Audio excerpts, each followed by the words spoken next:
Hello everyone. Razorblade Mango here. And it's that time of the year again where Game Awards season, baby, or the Keeley Awards, I guess some people call it, or the game advertisements, as I know others have called it in the past. So, what I always like to do for the last few years is throw in my vote for what I would like to win out of the categories I actually care about or have some kind of, I guess, interest in talking about, and what I think is actually going to win. Because what I would like to see win in some of these categories might not be what the jury of voters picks. And considering some of the shit munchers they have voting in these awards, my opinion might greatly differ depending on what category we're talking about. But I will say this year, and I didn't like aggressively look through the nominations so far before coming into this video recording it. So some of these categories I don't know exactly what's been nominated. I do know though that this year they've kind of made it very easy for me. Where I think you had Expedition 33 doing like something like 12 nominations, which is crazy. So for the most part, I think you all can tell that I'm gonna go. It's gonna be obvious depending on what category what I'm gonna pick, but I don't know. Maybe some of it will surprise you. So I'm not gonna do all of the categories because I don't care about esports or anything like that. Like I always do every year, I skip through those. So I normally don't do this one either, content creator of the year, because I don't know any of these people most of the time. However, obviously I gotta go with Critical. Like I've been following Critical since I was in, oh my god, middle school. Like I remember um the first time I ever saw a Critical video is when he did the video about that like one baseball game from Japan.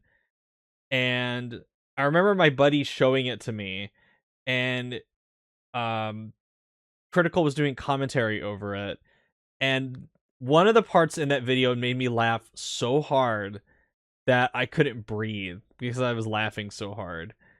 And ever since then, I've been a fan of his.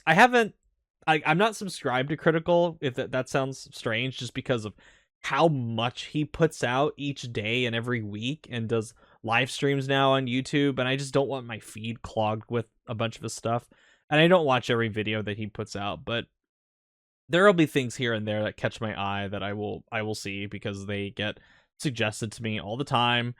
He's one of the very few YouTubers from way back in the day that I still feel like embraces that old spirit of YouTube. That's even though he is like a huge successful content creator, he's got sponsorships up the wazoo, he's got merch, he's got all that stuff. He's the very rare individual who actually still feels genuine to me.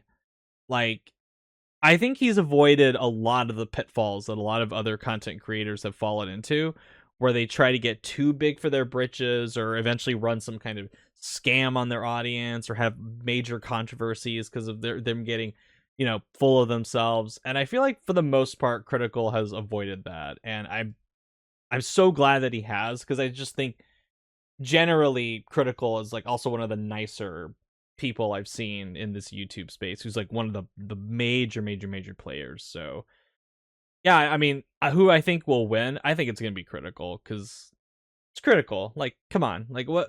I haven't met a single person who dislikes Critical. Even people I wouldn't expect to know who this guy is have nothing but like nice things to say about him whenever I bring him up, or whenever they surprise me and bring him up first. So Critical, I hope he wins, because he's a cool dude, and I've enjoyed his stuff for many years. So most anticipated game, recognizing an announced game that has demonstrably illustrated potential to push the gaming medium forward. I don't know about that with some of these. Like, I really doubt Requiem is gonna push the industry forward. I doubt Wolverine will, because Insomniac, it's like, I doubt 007 will. I don't even know why that's there, honestly. But I'm gonna go. This might be an unpopular thing considering the controversy that's come out of Rockstar recently. But I mean, sorry, I'm going with Grand Theft Auto. That's my pick because it's Rockstar, and Rockstar, even with how terrible they are as a company to their workers, I can't deny that I am still greatly looking forward to Grand Theft Auto 6. I will definitely be buying it. Normally, if GTA was not here, I would pick The Witcher 4, but or I don't know, maybe RE Requiem, because with The Witcher 4, I was so burned out I was so burned by Cyberpunk and all the bullshit that CDPR spew about them. Like I've said this before. CDPR have spent all of my goodwill tokens that I gave them from The Witcher 3 on Cyberpunk and the lead up to that. So when CDPR comes out and shows me anything nowadays, I simply just don't believe it. I look at the things that they've shown with The Witcher 4 and I hear their ambitions and I just go, I don't believe it. Like, I don't care how much of a redemption arc they think they've got with Cyberpunk, with them releasing Phantom Liberty and all the updates and retooling the game and all that crap. And I love The Witcher 3. The Witcher 3 quite possibly was the best game for me of the 2010s generation. Possibly. But I mean, again, it just goes to show that how much bullshit CDPR spewed with Cyberpunk, where they could have a game one decade that is like probably my favorite game of that said decade, and then cut to 5 years later, and I am just totally they've blown through all of my goodwill. That's how much bullshit they spewed with Cyberpunk. So fuck CD Projekt Red. I'm going with Rockstar, even though Rockstar is a horrible company to their workers. I've known that for many years. I read the book I've talked about on the channel before, where it talked about the brutal crunch development that happened on the some of their most iconic games from the past, like Vice City and San Andreas and 4. So yeah, it's a complicated issue, but I'm not gonna sit here and tell you guys I refuse to take a stand. I refuse to buy GTA 6, and I'm gonna take a stand against Rockstar. No, like, I know it's not a privileged position. It's not some like principled position that I'm taking. Like, I know I'm not going to be able to do that because I really, really want to play GTA 6. I've been waiting for it for 12 years now, over 12 years now. It's 5. So anyway, best adaptation. I got nothing on this. I haven't seen Minecraft movie. Haven't watched Splinter Cell, Death Watch. I tried watching the DMC show and I hated it, so I stopped. I saw the Until Dawn movie in the theaters with a friend, and I was so bored that I almost fell asleep. Like, that's not hyperbolic. When I was sitting there in the theater, and people who have seen a movie with me can attest to this. When I am bored during a movie, my eyes will start to wander. And the telltale sign for me when I am bored during a movie is I will start to go like this, and I will look up at the ceiling, and I will start to count like the tiles or the holes in the ceiling just to stay awake. That's what I do when I'm really, really bored. And I was so bored during Until Dawn to the point where I almost fell asleep. Like, I thought it was just shit. And then The Last of Us Season 2, I was like really, really mixed bag on Season 2, even more so than Season 1. I thought the writing got even worse during Season 2. And to be honest, I really don't have much interest in watching Season 3 now that Craig Mazin is going to be the solo showrunner, because his writing is so bad in that show. It's so fucking bad. I don't get it. It's so bad. So I'm sure The Last of Us Season 2 is going to win the best adaptation just because, like, look at the competition. Christ. I'm sure that's gonna win. Oh, for anticipated game, I expect either GTA or Witcher to win that, even with the controversy. So, anywho, best multiplayer. So this one, just because it's the only like full game that I've played, I gotta go with Split Fiction. Even though I'm pretty sure either Arc Raiders, Battlefield 6, or Night Rain will win. Maybe it'll come down to Battlefield 6 and Arc Raiders. I can imagine how many people are gonna be pissed if Battlefield 6 wins over Arc Raiders. Now, I haven't played Night Rain. I haven't played Battlefield 6. I played the Server Slam for Arc Raiders. And while extraction shooters are just not my thing, when I played it, I got it. Like, I understood, even though there are games that I'm personally not excited to play or I know that are not for me, I can at least understand why it would click for a certain audience. And Arc Raiders definitely gave me that feeling. Way more than a different extraction shooter that I played that I cannot talk about. But you know, if you know, you know. When I can talk about it, boy golly, will I have a lot to say about the game that shall not be named. So I'm going with Split Fiction with this one. I had a fun time playing through it twice, actually, with Mario and Richard, so I could test both characters. So that's a very, very, very good game as well. It's not. This is how good 2025 has been.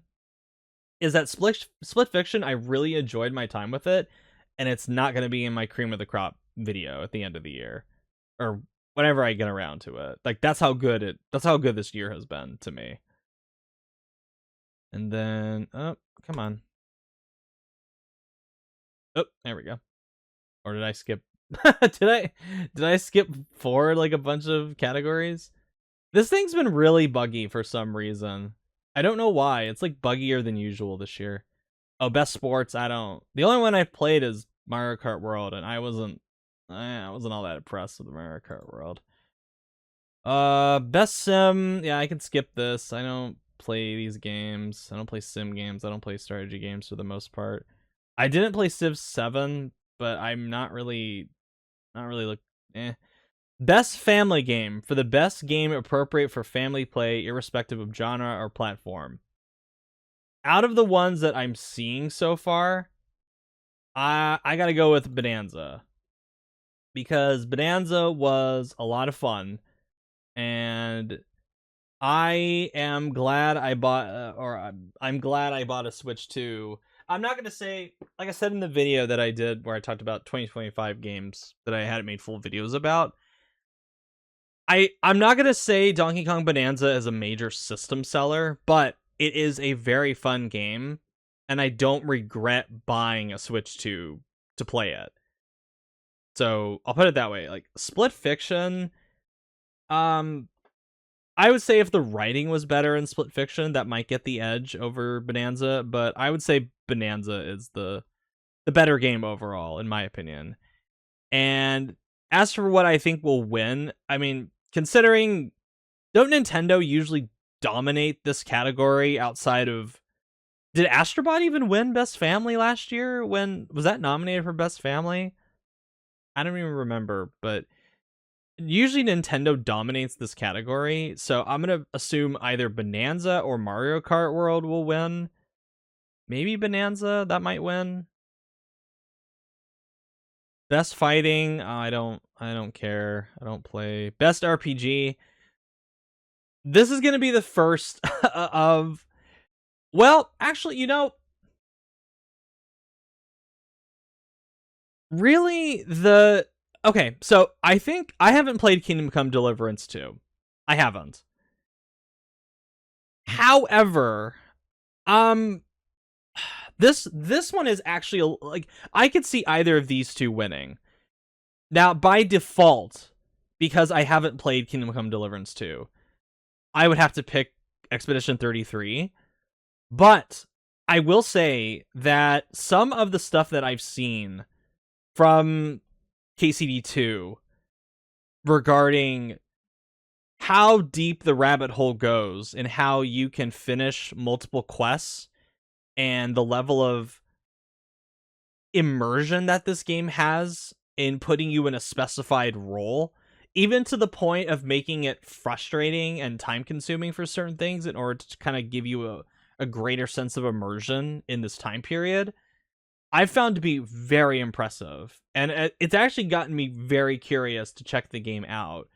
I'm just not sure if the combat is going to be for me, but some of the stuff that I've seen from Kingdom Come Deliverance 2, I look at it and I go like, man, this is what Bethesda should have been doing. Like, this to me, when I look at Kingdom Come Deliverance 2, it looks like, as far as the like choice-based gameplay and character immersion and class building, this is where the innovation should have gone into Elder Scrolls and Fallout instead of the route, and Starfield even, instead of the route that Bethesda unfortunately went into, just really just homogenizing all of their stuff and just making it all feel just like as just casual as possible in order to make lots of money instead of actually caring about advancing their, like, the shit that they helped popularize. And now, like, so many other studios have lapped them. Like, you've got CDPR lapping them, you got Larian lapping them, and now you have Warhorse lapping them. Crazy. But Expedition 33, I think that's gonna get the win just because that's the more like popular, like big, well-known game mainstream wise compared to KCD2. And I will say, Expedition 33, it has huge amount of customization as far as the type of builds you can create and the weapons you can unlock, and combining various Pictos. And I mean, it's the system that they have in Expedition 33 as far as combat and class and like character building and skills and I mean, it is just, I said this in the review. What I love about Expedition 33 and what Sandfall did is that Sandfall clearly had no problem letting you break the game if you were creative enough and found a way to do it. So normally, sometimes when people find ways to break the game, the developers will like run in and be like, no, you can't do that. You gamed our system, but now you can't do that. And they'll turn it off or patch it out. And even though Sandfall slightly toned down one of like the massive, like, okay, yeah, this is ridiculous, kind of like billion point hit moves that Mael could do, even after having the damage, it is still broken as shit. It's still super, super crazy powerful. So, yeah, love it. Love it. This will be the first of many votes for me with Expedition 33. Best action adventure. So for the best action adventure game combining combat with traversal and puzzle solving. Okay, so I played 3. Oh no, actually I played 4 of these. I don't think I ever did a review of Indiana Jones and the Great Circle. So I guess to give a brief opinion on Indiana Jones and the Great Circle, if every other level was like the Vatican level, I would like the game a lot more. Unfortunately, I felt like the game's level design got worse and worse and worse the longer it went on, and I wasn't really crazy about a lot of the puzzles, especially the ones that come later. So that's a no for me from Indiana Jones. Split Fiction, that one's really good. Death Stranding 2 is really good, but I gotta go with Ghost of Yotei because that game is a lot of fun. I would say it has the best combat out of these 5. It's got really fun traversal, puzzle solving. It's fine. It's kind of like basic. It's not really any like head scratchers here, but I would say the most fun game and the most like fun action adventure game, where that means, out of these 5. So that's my vote. Best action game. Yeah, I can't. Oh, as far as like what I think will win, in action adventure, I think either Death Stranding 2 or Ghost of Yotei is gonna win. Best action game. I haven't played any of these except Doom: The Dark Ages. I did not like Doom: The Dark Ages, so I can't vote in this. I haven't played Hades 2 yet. That's on my list, but I'm waiting for it to come to PS5 before I buy it. Best VR. No, can't do that. It's gonna be slow. There we go. Best mobile game. No, I don't think so. Man, I'm just like flying by these this year.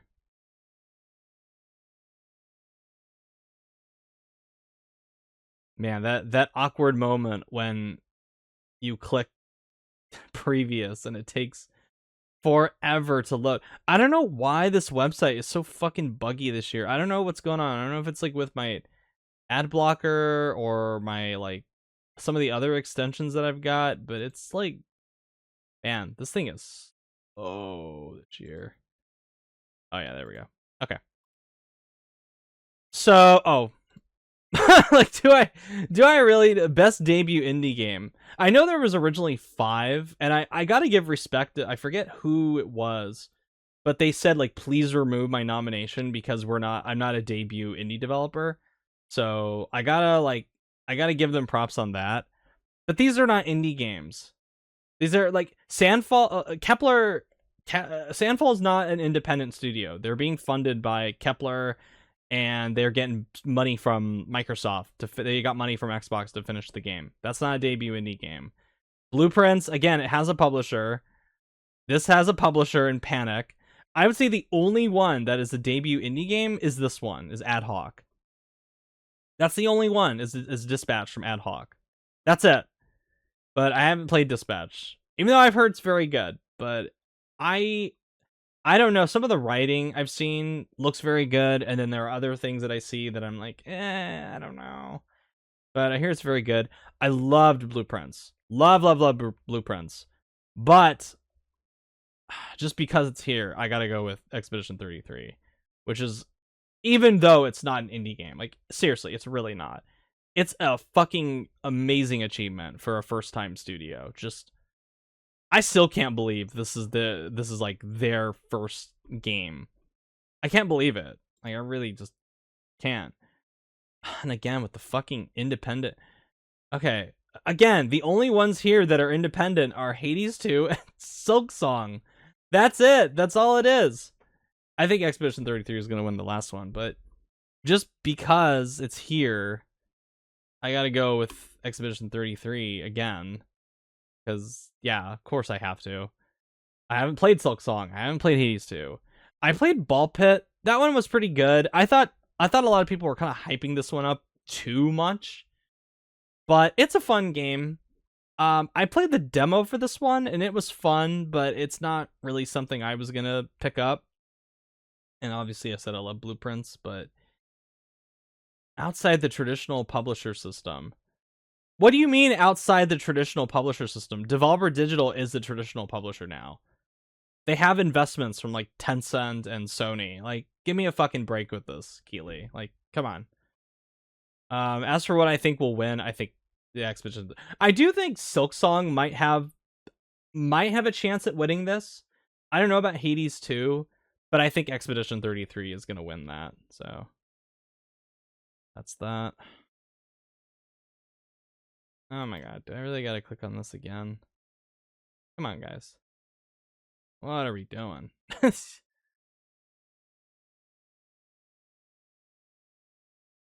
Oop, there we go. Best community support. Recognizing a game for outstanding community support, transparency, and responsiveness, inclusive social media activity and games updates / patches. This is the one where I always... You know what? No, I'm going to go with Helldivers 2 this year. I'm going to go with them this year because they have been doing a really, really good job for the most part. I would normally say Fortnite, but the problem with Fortnite now that I'm seeing is like some of their like the shit they've been adding in, like some of the microtransactions are like so egregious now, even for a free-to-play game. like those sidekicks or those pets that they added in, where like a stupid little dog costs like $20 or something outrageous like that. I'm like, eh. Baldur's Gate 3, I'm still waiting for them to release the final patch for this one so I can finally play it with all the content added into it. Final Fantasy 14, haven't really heard anything major about this one this year. I don't even remember if there was an expansion for it this year. And then No Man's Sky, of course, they have the free things, but I'm going with Helldivers 2 because this is the one that I easily play the most out of like these 5. As far as what I think will win, probably Fortnite, considering how much shit they throw into that game and how it feels like every season they just go above and beyond, putting like changing the island around. And like they had the Simpsons one just not that long ago, or I think it's still ongoing, and now they're gonna have a Kill Bill themed one, which I'm like, what the fuck? Like how quickly do these guys just like crank out updates for this game? It's crazy. So best ongoing, yeah, Helldivers 2. I'll go with that. Again, what I think will win, I think it'll be Fortnite. So that'll be easy. Games for Impact. I've already gone over this category. I've said like okay. I haven't played these 3. I had this one downloaded, but I never got around to it. South of Midnight, I did not like at all. I thought it had a really like, I get what it was trying to do, but the writing is just like a fucking brick to the face as far as how subtle it is. Wanderstop, I guess I'll go with that one because I have my issues with Wanderstop, but it was pleasant, I guess. Like it was, it was good. I don't know about pro social meaning or message, because the whole point behind the game is to, and again, games for Impact, like I could make a case that Expedition 33 belongs on this list because it's a game that's all about the different ways people deal with grief and tragedy and trauma and finding what is the best way for you to deal with that. And the game allows you to take that like see it through to your own logical conclusion with the ending. So why is Expedition 33 like I'm sorry, like come on, like really? Like we have these games on here, but we don't have Expedition 33 with a pro social meaning or message. Like really? Come on. Get with it, Keely. As for what I thought was gonna win, I thought South of Midnight is probably gonna win because that's the biggest, like most high profile thing. Innovation in accessibility. I don't really have much. I guess Doom, considering how many fucking options were in Doom to customize it, how greatly you were able to customize your experience in that game. I guess I didn't really see it for South of Midnight, so there's that. I guess Doom, whatever. Yes. Now, best performance. Okay, so this one I am divided on as far as what I would want to vote for. It's definitely not Erika Ishii, even though I think she's fine as Atsu. Konatsu Kato, good. Troy Baker does a really great Harrison Ford impression.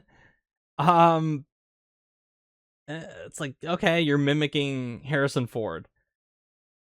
Okay, like cool. Like that's difficult to do without sounding corny, but I don't know if I'd go so far as say best performance, but I think the major snub in this category is Andy Serkis from Expedition 33, which is funny considering there's like 3 nominations from Expedition 33 in here, and I feel like, in my opinion, the best performance, or the best performance alongside Ben Starr, is in here, or alongside Ben Starr and Jennifer English, or is Andy Serkis, and he's missing, which is strange to me because he's like one of the best characters I've ever seen in a video game.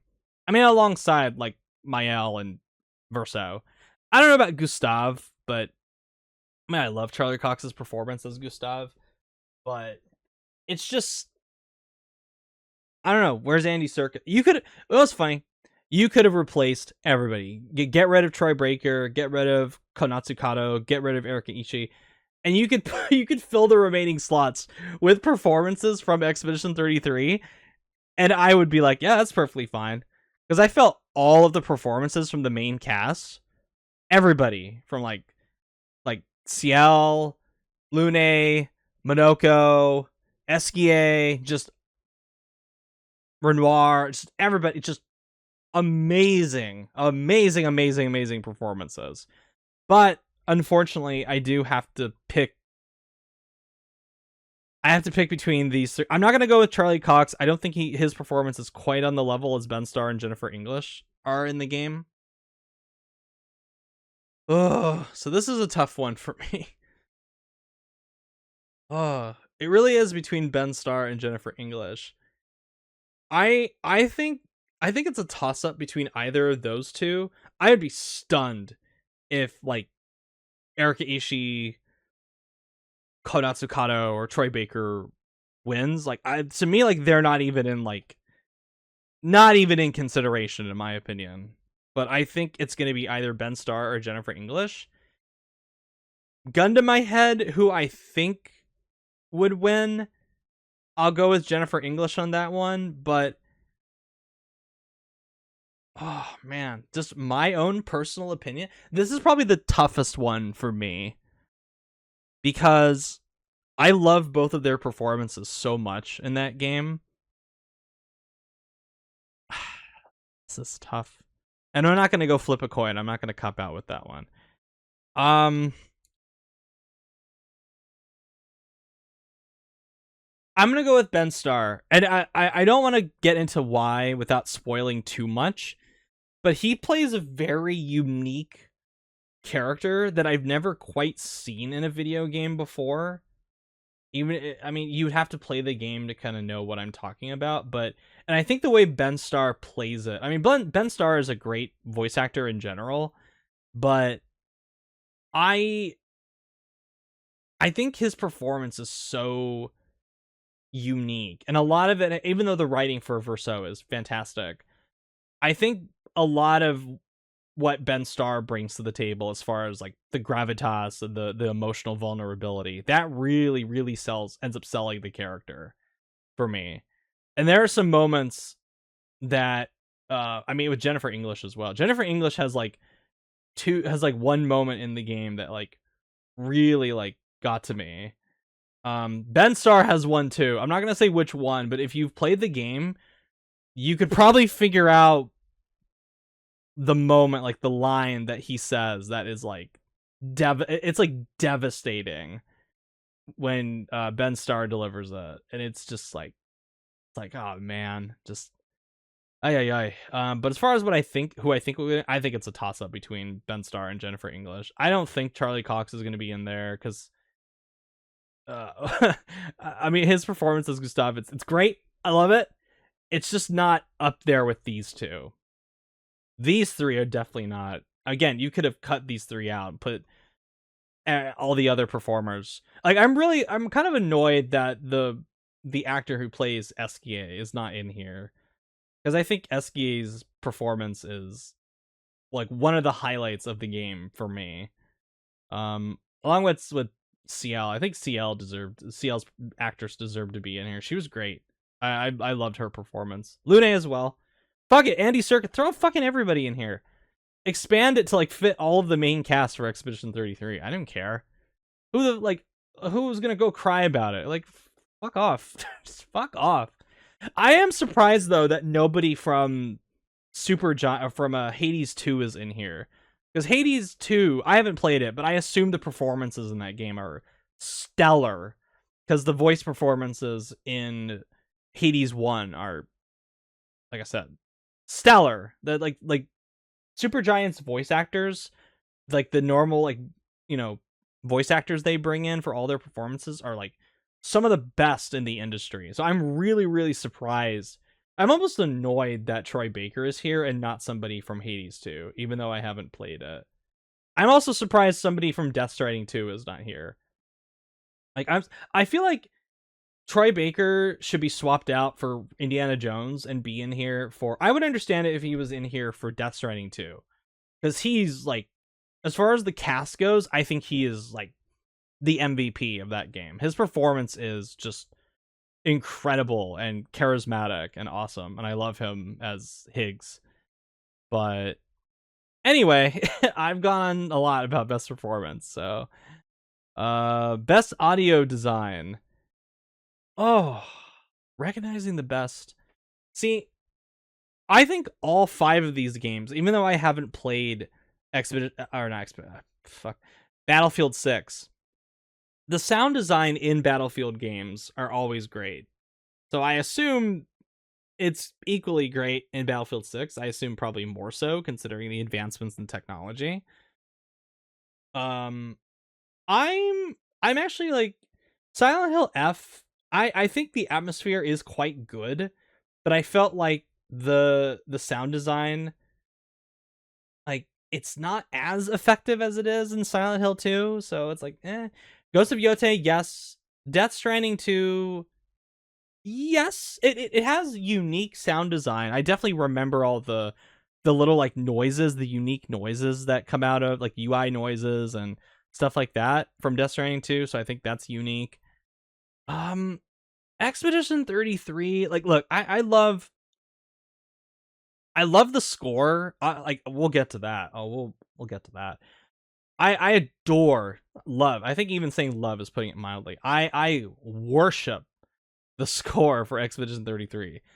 But compared to Death Stranding 2 and Ghost of Yotei, I don't think the sound design is like, it's great. Obviously I love the, the different sounds that come out when you're fighting, and especially the sound that plays when you get like perfect parries and then you do the counterattack. That stuff is awesome.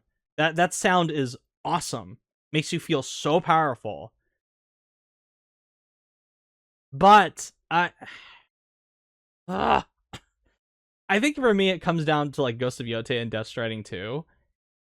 And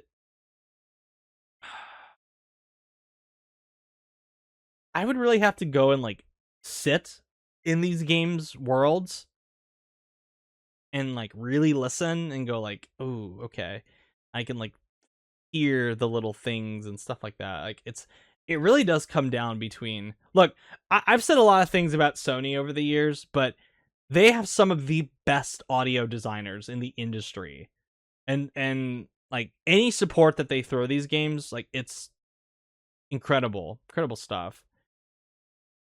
So I think it's going to come down. I think Battlefield 6 is probably going to win this, but for my own like personal choice, I'll probably go with Ghost of Yotei, just because. I think, like I mentioned in my review of it, I think atmospherically Ghost of Yotei is kind of like in a league of its own. So I'll go with that. Here we go. Like, I don't even need to like leveled up by Spotify. Oh, Christ. I don't even need to like, do I really need to? Okay, look. You get rid of Expedition 33. Put something else in there, like Bonanza. I would maybe have a tougher time just because I love the score for Ghost of Yotei. And from what I've heard of Hades 2, I really love the score because Darren Korb is great composer. I really like the score for Death Stranding 2. The original songs from Woodkid are also great. They fit the atmosphere of that game really well. But I mean, I consider Expedition 33's score to be like in my top 10 scores of all time. Like, that is how much of like a pedestal I put that game's soundtrack on for me. I think it's right up there with maybe like slightly less compared to like Kingdom Hearts' music, which I consider like the apex of this industry. Like, I think Kingdom Hearts score is like, especially 2, it's like the top tier scores. But I think it's definitely up there with like some of the best music I've ever heard from the likes of like The Elder Scrolls, Oblivion, um fucking Dragon Quest 8, Final Fantasy 7. I know that sounds, for some people that they're gonna go like, like how dare you compare this music to the classic that is Final Fantasy 7's music? But like, I'm sorry, like, have you heard this fucking soundtrack? This soundtrack is like, I'm trying to find an adjective that correctly puts into perspective how much I adore this soundtrack, and I come up short each time, because I think this soundtrack is miraculous. And it still, even to like this very day, when I listen to certain tracks from this game, I have that reaction like the Vince McMahon meme, where he's being shown like progressively greater things, and he's just like, and getting like blown back in his chair the longer it goes on. That's how I feel when I listen to certain tracks in this game. Like, as an example, I know people I adore the Renoir themes, battle themes that play when you're fighting him. Those are like 10 out of 10. Holy shit, I can't believe this is a first time video game composer's stuff. This is like industry legend type shit. Like how like these like epic 11-minute long tracks with like different instrumentations and different tones, and it goes from different movements, and it's like, what the fuck? You just listen to this, you're like, what? But I didn't I don't know if I brought this up in the video about Expedition 33, but I will say it here, that the theme that plays during the Paintress boss fight, surprise, you fight the Paintress in this game at some point, but there is a moment during the phase transition where it goes from her first phase to the second one, and after that cutscene that kicks in, where the whole gang is like standing in front of her, like ready for the final fight against her. And there's that moment when it's like the music kind of goes like,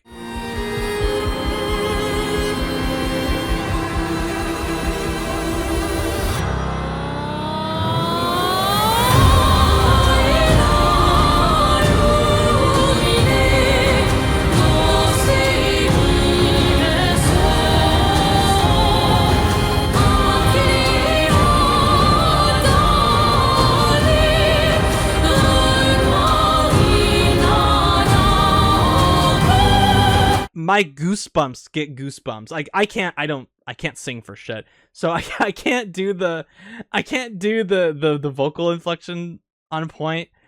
But it is, when you like, people that have heard the Paintress boss fight, they know exactly what I'm talking about. Like that moment that happens from like phase 1 to phase 2, and it's like every time I listen to it, even after all of these months, after finishing the game multiple times, and I've listened to the soundtrack at least like multiple times a week, and I love it, I adore it, but it has not failed once to make me just kind of like have that moment where I am in sheer awe of what I'm listening to, where I'm just, and again, it's even more impressive that this is Lorian Tastard's like first time doing a major soundtrack like this.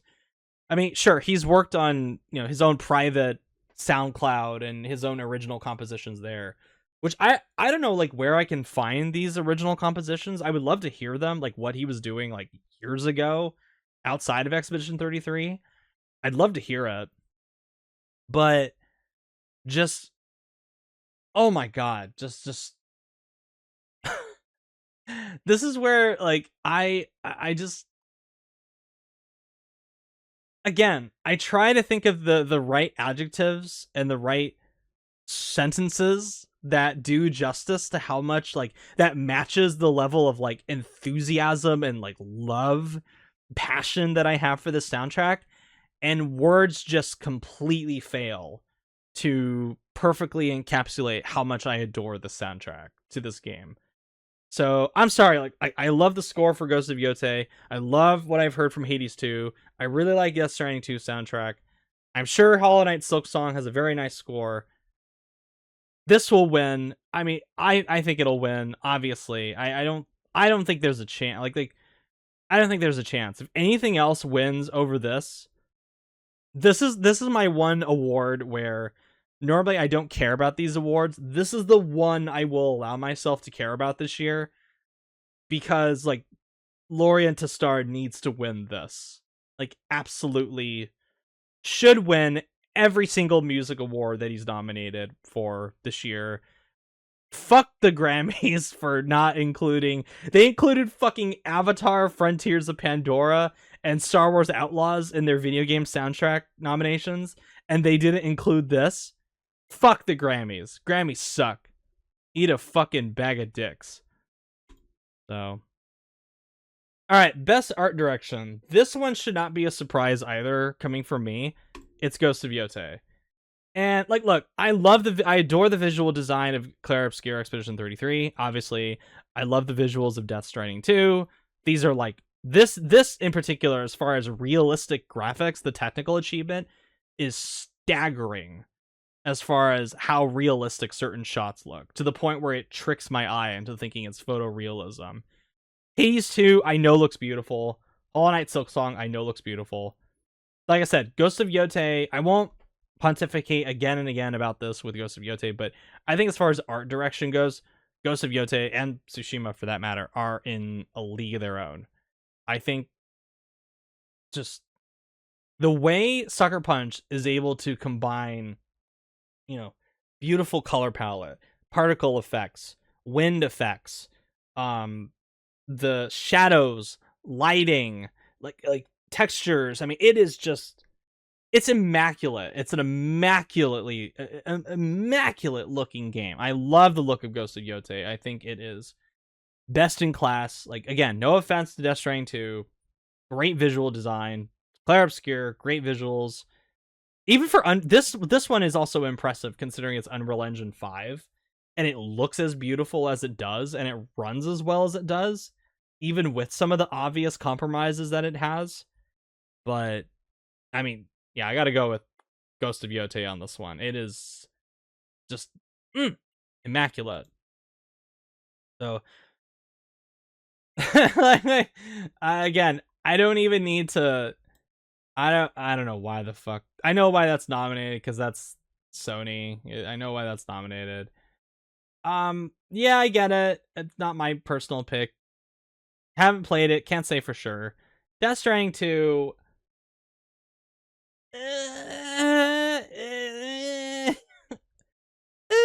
Like, yeah, it has a very good story, but it doesn't exactly like.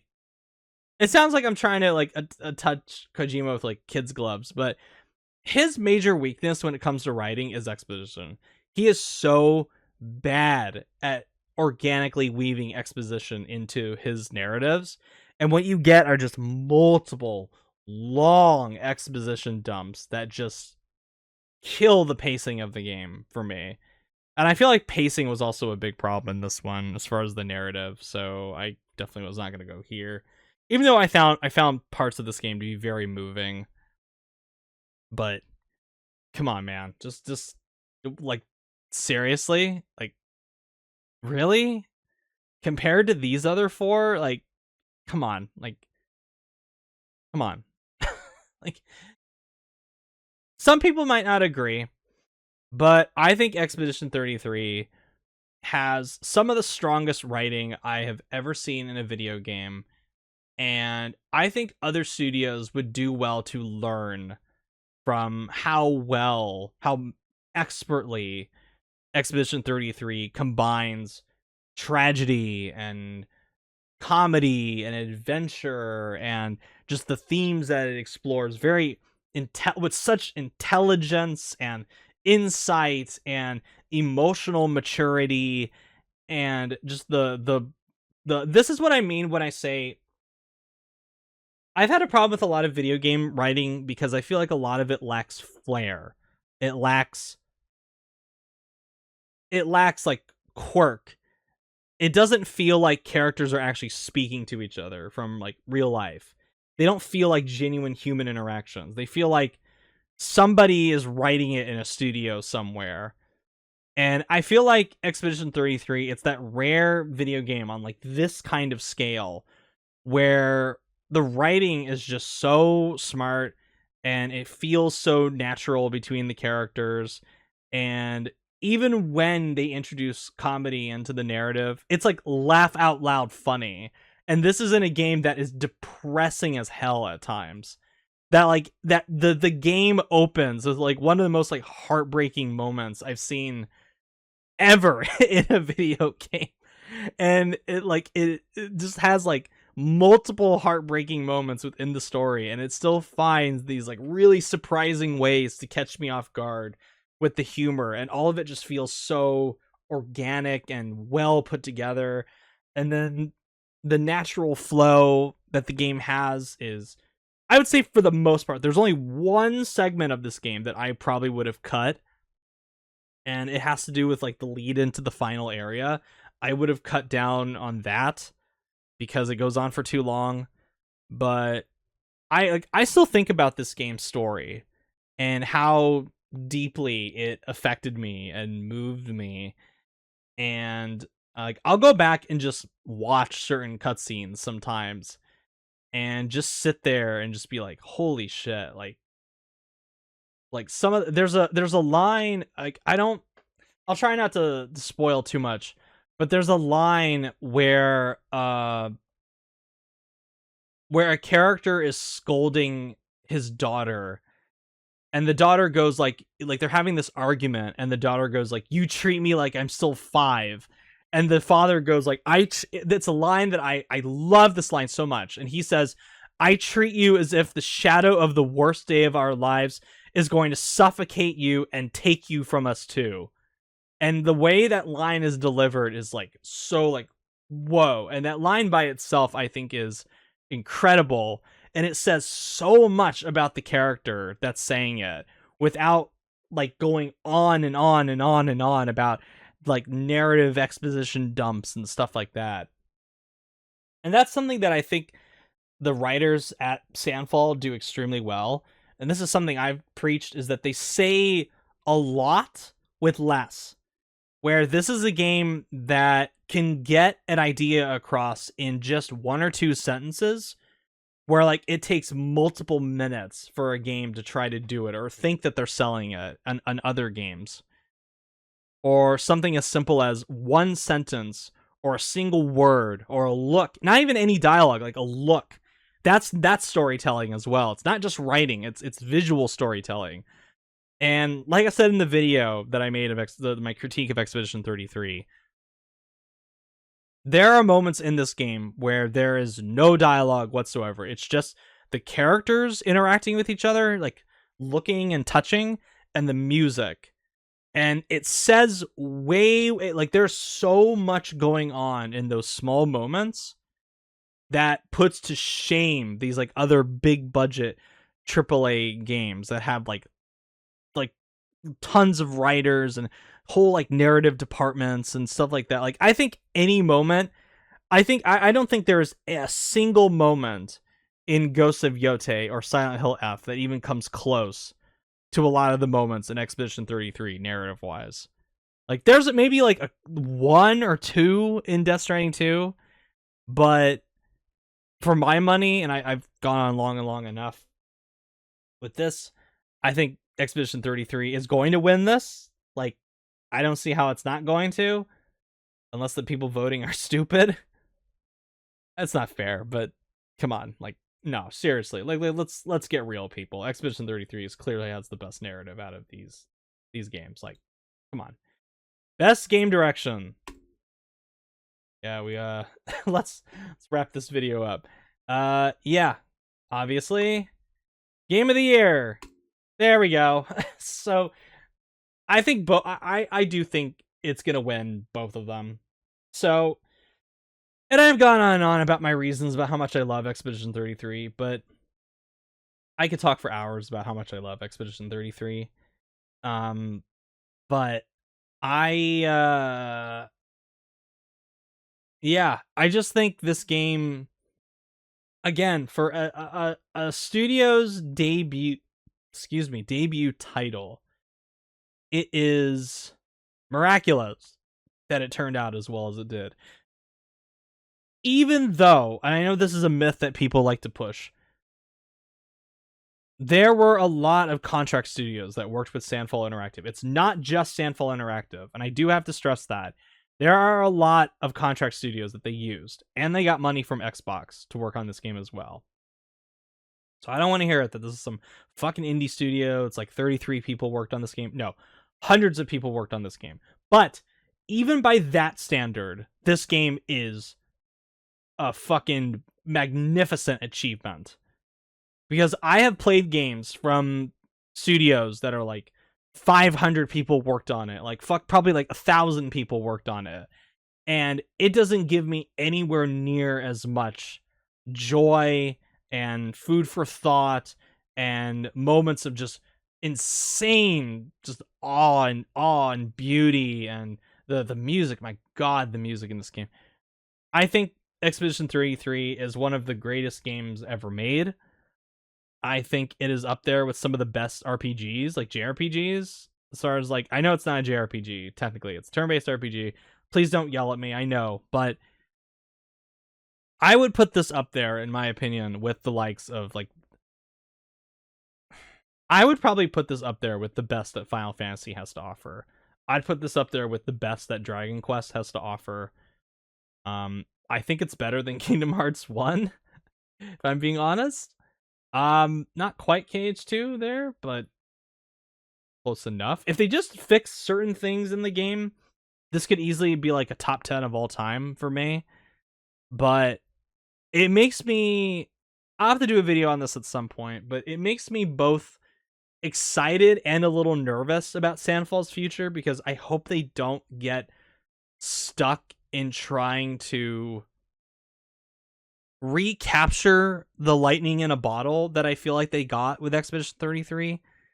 I would want them to do something completely different after this, but I feel like they're going to be pressured financially into just doing yet another turn-based RPG and trying to, again, like, we're doing it again. We were doing Expedition 33 Part 2, guys. Or we're going to make another game that's very similar in tone to this one. And I really want to see what else they can do, but I'll have more thoughts on that another time, because I'm not against a clear, obscure franchise. I know that's what the director has said that they're going to try to do, but I hope to God it's like a completely different setting, completely different characters, completely different world.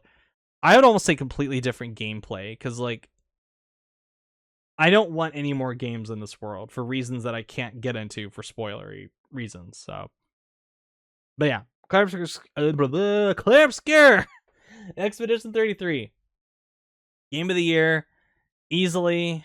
Spoiler alert, it's gonna be the number one unless I play something between now and December 31st that's like just fucking knocks my socks off more than Expedition 33 did. So yeah, that's gonna be the number one for me. I think, if I really think about it, I think this is like almost my favorite game of the generation outside of Astrobot. I'm trying to think of like what else there's been this decade that would even come close. Probably Royal, Persona 5 Royal. I don't remember if that came out in the 2020s. Probably did. But like outside of Astrobot and Persona 5 Royal, I think Clair Obscur is the Expedition 33 is the best game of the decade for me so far, at least. So yeah, for people who say like I like to just hate everything and like I'm incapable of loving things, fuck you, because I fucking love Clair Obscur Expedition 33. So yeah, that kills that myth forever that I hate everything or I'm critical of everything. So anyway, thank you so much for watching, and I will see you all when I do the live stream for it this year. Hopefully it doesn't suck. Hopefully we get some good stuff as far as the reveals. We'll see. But yeah, anyway, catch you guys later. See ya.